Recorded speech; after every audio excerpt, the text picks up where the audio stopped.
अभी सर कृषि बिल जो है केंद्र सरकार के द्वारा वापस लिया गया है, तो इससे पहले भी हम लोगों ने आपका खबर को चलाया था। इसमें हम लोग आपका प्रतिक्रिया जानना चाहते हैं।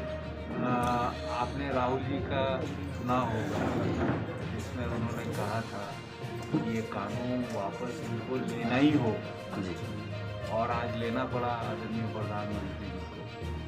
सभी लोग इसको काला कानून कहते थे, क्योंकि ये किसान विरोधी कानून सिर्फ नहीं था, ये जन विरोधी कानून था। ये कानून से कुछ चंद उनके मित्रों को फ़ायदा होने वाला था, जिसका खामियाजा हम सब जो किसान हैं, जो किसान नहीं हैं, सबको खामियाजा भरना पड़ा। तो आज जो ये वापस हुआ, इसे लेना ही था। मैं चाहता हूँ कि पार्लियामेंट में मोहर लगे इसमें, खाली बोल देने से काफ़ी नहीं है। आप जानते हैं कि जितने भी हमारे किसान साथी हैं वो अभी भी धरने में हैं, क्योंकि उनको यकीन नहीं है इनके बात, क्योंकि इतना ना आश्वासन देते हैं, इतना गलत बयानी या झूठ बोलते हैं कि आज किसी को उन पर भरोसा नहीं। तो जब तक ये पार्लियामेंट से पारित नहीं हो जाता है, वापस नहीं लिया जाता है, तब तक हम लोग इसकी लड़ाई लड़ेंगे। और इसमें ये ज़रूरी है कि एमएसपी लागू हो। खास करके हमारे बिहार के लोगों ने पिछले 15 साल ये बीजेपी और जदयू की सरकार में झेला है। आज चावल धान की कीमत 1900 कुछ रुपए है। आप बताइए किसी को मिलता है? आपके भी परिवार किसान होंगे, नहीं मिलता है। मकई का हमने सवाल किया पार्लियामेंट में कि कितना मकई खरीदा गया बिहार सरकार से, तो जवाब में ये आया कि बिहार सरकार ने हमें कोई योजना ही नहीं बताई। और 1850 रुपये का मकई, चूँकि यहाँ धान और मकई मेन खेती है, आप बताइए 1100, 1200, 1000 में बेचना पड़ा कि नहीं पड़ा? मतलब आधे दाम में हमारे किसान लोगों को बेचना पड़ रहा है। इसलिए एमएसपी भी अनिवार्य होना चाहिए पूरे मुल्क के लिए। सर, एक सवाल ये है, अपने इलाके के जो किसान हैं बहुत ज़्यादा परेशान रहता है, चाहे मंडी व्यवस्था से हो या फिर उसको उचित मुआवजा नहीं मिलता है, तो इसके लिए आप लोगों का क्या है? इसीलिए तो मैं कह रहा हूँ कि इस मुद्दे को हमने पार्लियामेंट में कई बार उठाया। अगर आप देखेंगे हमारी तकरीरें, तो एक बार नहीं, 2 बार नहीं, कई बार हमने उठाया। और ये बात जो आपको बताई कि हमारे धान सरकारी रेट 1900 कितना रुपया है, आप हमको बताइए किस किस को मिल रहा है 1350 मिलता है, 1350, 1150, 1200, 1300 यही मिलता है। ज़्यादा नहीं मिलता। मकई की हालत तो और ख़राब है। इसके अलावा भी कई ऐसे फसल है जिसमें एमएसपी सरकारी है, लेकिन लागू होना ज़रूरी है।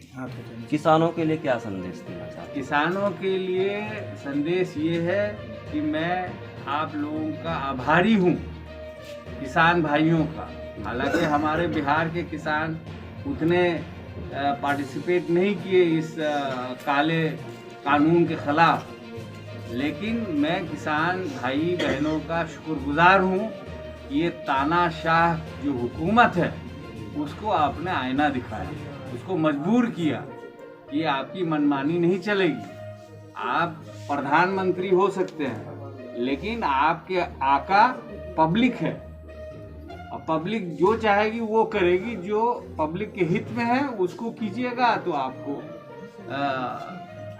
सर पे लेके चलेगी, और नहीं कीजिएगा तो उसका नतीजा ये है कि हम सर, अभी किसान अभी भी धरने पे बैठे हुए हैं, तो क्या लगता है कि धरना खत्म किया जाए या फिर बैठे रहें? नहीं, उसके बारे में तो हमने कह ही दिया, किसानों को हमारे आदर। एक सवाल ये है सर, 700 किसान जो मरे हैं, एक सवाल सर, 700 किसान जो मरे हैं, शहीदों के लिए उस पर सरकार कुछ नज़र नहीं दे रहे हैं, उसका क्या बात है? हम लोग मांग करेंगे, हम लोगों ने मांग भी किया।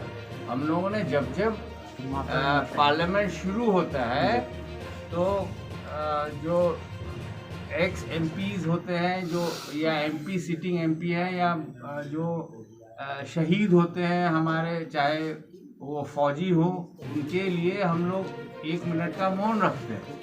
हम लोगों ने कई मर्तबा में ये उठाया है कि किसान जो शहीद हुए हैं उन पे भी हमें जिक्र करना चाहिए, उनकी शहादत को भी याद करना चाहिए, लेकिन इस सरकार ने ऐसा अभी तक कुछ नहीं किया। सर क्या लगता है सीए पूरी तरह लागू होगा क्या? सीए का जो कानून आया देखिए, है।